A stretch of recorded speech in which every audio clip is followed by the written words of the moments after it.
সুপ্রিয় দর্শক, আমি আনারুল হক। মগরাহাটে আমার নিজস্ব বাড়িতে একটি ছাদ বাগান আছে।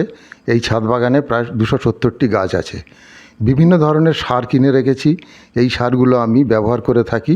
যেমন পটাশ আছে, ফসফেট আছে, ডিএপি আছে, সামুদ্রিক শৈবাল আছে, জিপসাম আছে, ম্যাগনেসিয়াম সালফেট আছে, ম্যাগনেসিয়াম অক্সাইড আছে,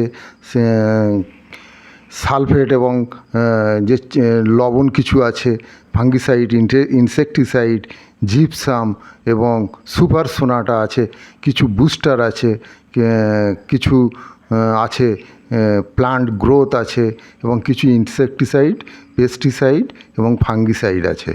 এগুলোকে আমি নিয়মিত ব্যবহার করি। নিয়মিত বললে ভুল হবে, একটা নির্দিষ্ট দিন অন্তর এগুলোকে ব্যবহার করা হয়, আর বিশেষ বিশেষ পরিস্থিতিতে সেগুলো আবার ব্যবহার করা হয়। এটা হিউমিক অ্যাসিড, আমি প্রচুর পরিমাণে এটাকে ব্যবহার করে থাকি এবং ট্রাইকোডার্মা ব্যবহার করি।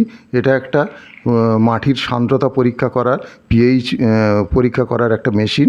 এটা আমি কিনেছিলাম অনলাইনে এবং মাঝে মাঝে সেটা ব্যবহার করে দেখি মাটির কন্ডিশন কীরকম আছে।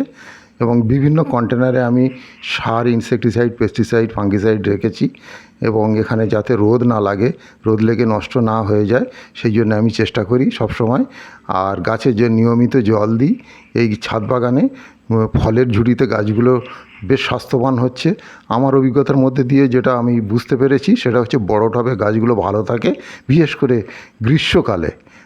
আর বর্ষাকালে ছোটো টবে গাছগুলো ভালো থাকে এবং শীতকালে মাঝারি ধরনের টবে গাছ বা বৃদ্ধি ভালো হয়।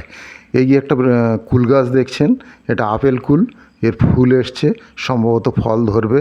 আমি কিছু বুস্টার ব্যবহার করব যাতে ফলগুলো ঝরে না যায়। এই সময়টাতে পেয়ারা গাছে প্রচুর কুল এসছে এবং পেয়ারাও ধরেছে। এটা একটা আখ গাছ, আখ খাওয়ার পরে রেখেছিলাম। এটা একটা মশলা গাছ। এর পাশে দেখছেন মাথাটা ভাঙা, এটা একটা আপেল গাছ, নতুন পাতা বেরিয়েছে। আর এই মশলা গাছে এটা চিকেন মশলা গাছ বলে আমাকে দিয়েছিল এবং সত্যিই এর সেন্টটা খুব ভালো। এবং এই ফলের ঝুড়িতে এখনও পর্যন্ত পরিপূর্ণভাবে মাটি দেওয়া সম্ভব হয়নি। মাটি সংগ্রহের অভাবে গাছ অর্ধেক অর্ধেক মাটি দিয়ে রেখেছি। এর পাশে আছে একটা লেবু গাছ। এই লেবু গাছটাতে যে লেবু, পাতিলেবু হয়, খেতে বেশ সুস্বাদু। এর পাশে এটা একটা দেখছেন মালবেরি, খুব ছোট্ট গাছ, অনলাইনে কিনেছিলাম। সেই অনলাইনের গাছ আজকে এত বড় হয়েছে। এবং এর পাশে দেখা যাচ্ছে একটা আঙ্গুর গাছ। এটা একটা ইলেকট্রিক যে পাইপ গোল করে সেটাতে আঙ্গুর গাছ আমি লাগিয়েছিলাম।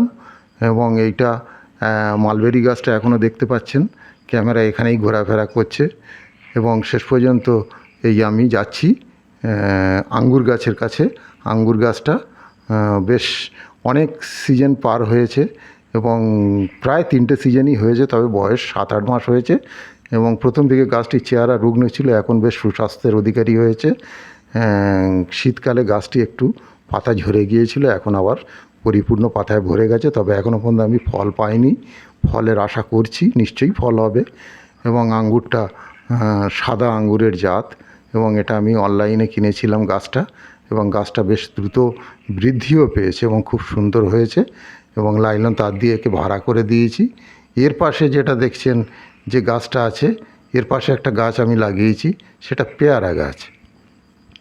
পাশের গাছটা পেয়ারা গাছ।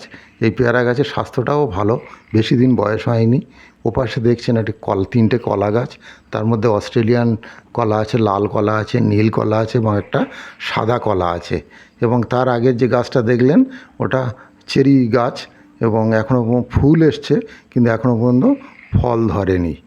অনেকগুলো সারিতে গাছগুলোকে লাগানো আছে বিভিন্ন মাপের টবে, 6 ইঞ্চি, 8 ইঞ্চি, 10 ইঞ্চি, 12 ইঞ্চি, 14 ইঞ্চি, 16 ইঞ্চি, 18 ইঞ্চি, 20 এবং লাস্ট 22 ইঞ্চি কয়েকটা টব আছে।